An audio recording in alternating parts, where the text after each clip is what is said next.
अस्सलाम वालेकुम। आज की वीडियो में हम सॉल्व कर रहे हैं MCQs पीसी के कॉम्प्रिहेंसिव पेपर के फर्स्ट ईयर ज़ूलॉजी के।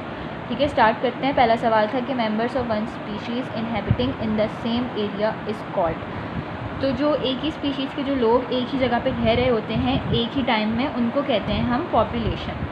वो पॉपुलेशंस एक से फिर इस तरह की एक या उससे ज़्यादा पॉपुलेशंस मिलकर एक कम्युनिटी बनाती हैं। वो कम्युनिटी जो कि इंटरेक्ट करती है अपने नॉन लिविंग सिस्टम के साथ, वो एक इकोसिस्टम बनाती है। और फिर वो अपना जो अर्थ की जो एरिया होता है जहाँ पे लिविंग और नॉन लिविंग ऑर्गेनिजम्स रह रहे होते हैं वो बायोस्फीयर होता है। तो यहाँ पे आंसर है पॉपुलेशन। उसके बाद सवाल था all of these are monomers except, यानी कि यहाँ पे जो ग्लूकोज है वो एक मोनोमर है, अमीनो एसिड मोनोमर है, न्यूक्लियोटाइड मोनोमर है। सक्रोज जो है वो दो मोनोमर से मिलके बना होता है, एक पॉलीमर है। तो यहाँ पे आंसर हो जाएगा सक्रोज।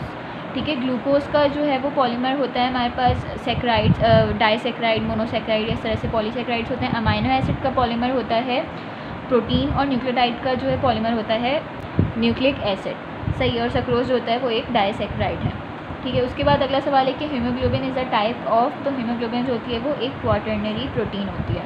उसके बाद है कि nucleic acid which also serves as enzyme is called. वो न्यूक्लिक एसिड जो कि एंजाइम के तौर पे काम करता है वो कहलाता है राइबोजाइम।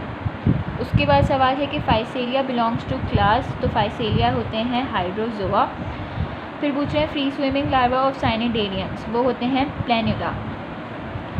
उसके बाद पूछा था exclusively marine invertebrates animal belonging to this phylum. Exclusively marine invertebrates होते हैं इकेनोडर्मेटा। उसके बाद पूछे थे जो ट्रिप्सिन एंजाइम होता है वो कहाँ पे प्रेजेंट होता है। तो ट्रिप्सिन होता है पेनक्रियाटिक जूस के अंदर। पेनक्रियाटिक जूस के अंदर ट्रिप्सिन, काइमोट्रिप्सिन, अमाइलेज और लाइपेज, ये चार एंजाइम होते हैं जो कि पेनक्रिया से रिलीज़ होकर आ रहे होते हैं ड्यूडेनम के अंदर डाइजेशन के लिए। ड्यूडेनम के अंदर जो कॉन्टिनेंट्स होते हैं उनकी।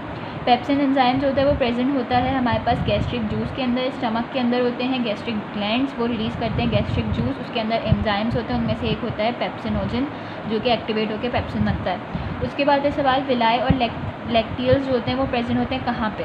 तो ये है स्मॉल इंटेस्टाइन के पार्ट्स, जिसमें आ जाता है पहले ड्यूडेनम, फिर जेजुनम, फिर इलियम। इलियम के अंदर होती है न्यूट्रिएंट्स की एब्जॉर्प्शन जिसमें हेल्प करते हैं विलाई और लैक्टियल्स, तो ये इलियम के अंदर प्रेजेंट होते हैं। उसके बाद सवाल है कि glucose in liver is stored in the form of. तो ग्लूकोज जो कि एक मोनोमर है वो स्टोर होता है in the form of polymers. उसके पॉलीमर स्टार्च भी होता है, सेलुलोज भी होता है और ग्लाइकोजन भी होता है। तो हमारे पास जो है वो लिवर के अंदर यानी एनिमल के अंदर जो स्टोर होता है वो होता है ग्लाइकोजन। स्टार्च जो होता है वो प्लांट के अंदर होता है। उसके बाद सवाल है कि लंग्स आर इनक्लोज्ड इन। तो थोरेसिक कैविटी तो वो जगह होती है जहाँ पे लंग्स प्रेजेंट होते हैं। पेरिकार्डियल कैविटी वो जगह होती है जहाँ पे हार्ट प्रेजेंट होता है। तो लंग्स जो होते हैं वो इनक्लोज होते हैं प्लूरल सैक से। ये कवरिंग्स होती हैं जो कि लंग्स को कवर करके रखा होता है। सीलोम जो होती है वो बॉडी कैविटी को कहते हैं या हॉलो कैविटीज़ को कहते हैं, तो ये तो नहीं होगा। उसके बाद फिर है कि 15 में पूछ रहे हैं in earthworm moisture is absorb by the mucus secreted from the. तो अर्थवॉर्म जो मॉइस्चर एब्जॉर्ब करता है by the help of mucus जो कि सेक्रीट होता है स्किन पे सेक्रीट होता है from goblet glands. Goblet glands जो होते हैं वो म्यूकस को सेक्रीट करते हैं। उसके बाद सवाल है कि सारी आर्टरीज जो होती हैं वो कैरी करती हैं oxygenated blood away from the heart except. Blood के हार्ट के पास जो ब्लड आ रहा होता है पहले डीऑक्सीजनेटेड ब्लड आता है right side of the heart में, एट्रियम में। एट्रियम से वेंट्रिकल में आता है, वेंट्रिकल से वो ब्लड ऑक्सीजनेशन के लिए जाता है into lungs through pulmonary artery. तो जो बॉडी में जितनी भी आर्टरीज होती हैं उन सबके अंदर ऑक्सीजनेटेड ब्लड होता है सिवाय पल्मोनरी आर्टरी, क्योंकि पल्मोनरी आर्टरी ऑक्सीजनेटेड ब्लड को हार्ट से ले जा रही होती है ऑक्सीजनेशन के लिए, तो इसलिए आंसर होगा पल्मोनरी आर्टरी। उसके बाद सवाल है कि गैस्ट्रोजॉइड्स हेल्प इन। तो ये हेल्प करते हैं न्यूट्रिशन के अंदर। गैस्ट्रोजॉइड के बारे में थोड़ा सा आपको बता देती हूँ कि गैस्ट्रोजॉइड जो होते हैं वो बेसिकली जॉइड्स होते हैं। जॉइड्स जो होते हैं वो डिफरेंट फॉर्म्स होती हैं साइनिडेरियंस की। साइनिडेरियंस के अंदर एक प्रॉपर्टी होती है कि वो सारे एक साथ मिलकर कॉलोनी में रह रहे होते हैं, और जब वो एक कॉलोनी में रह रहे होते हैं तो वो उसके अंदर हर एक अलग अलग उसको साइनिडेरियन को एक फ़ंक्शन दे देते हैं, स्पेसिफिक फ़ंक्शन दे देते हैं हर एक स्पीशी को कि तुमने काम करना है, तुमने काम करना है। तो वो उस हिसाब से स्पेशलाइज्ड हो जाता है हर एक ऑर्गेनिज्म जो कि उस कॉलोनी के अंदर रह रहा है। उसमें से एक तरह के होते हैं गैस्ट्रोजॉइड्स जिनका फंक्शन होता है न्यूट्रिशन के अंदर काम करना, यानी बेसिकली न्यूट्रिएंट्स को एब्जॉर्ब करना, डाइजेस्ट करना, इसलिए इनको गैस्ट्रोजॉइड कहता है। फिर सवाल था कि पेस मेकर जो होता है वो कॉमन नेम होता है ऐसे नोड का यानी साइनो एट्रियल नोड का। साइनो एट्रियल नोड्स जो थे वो basically specialised cardiac muscle cells थे जिनका काम था कि वो बीट को जनरेट करवाएं।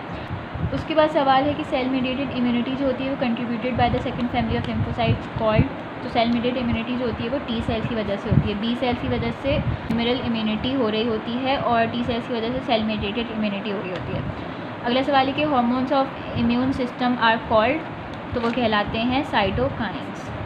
सही है, यहाँ पे आके हो जाता है हमारा ये वाला पार्ट कवर। बहुत इजी था, आई होप इसमें आपको कोई मसला नहीं हुआ होगा। कुछ और कन्फ्यूजन है किसी चीज़ में तो आप हमसे कमेंट करके पूछ सकते हैं। Thank you.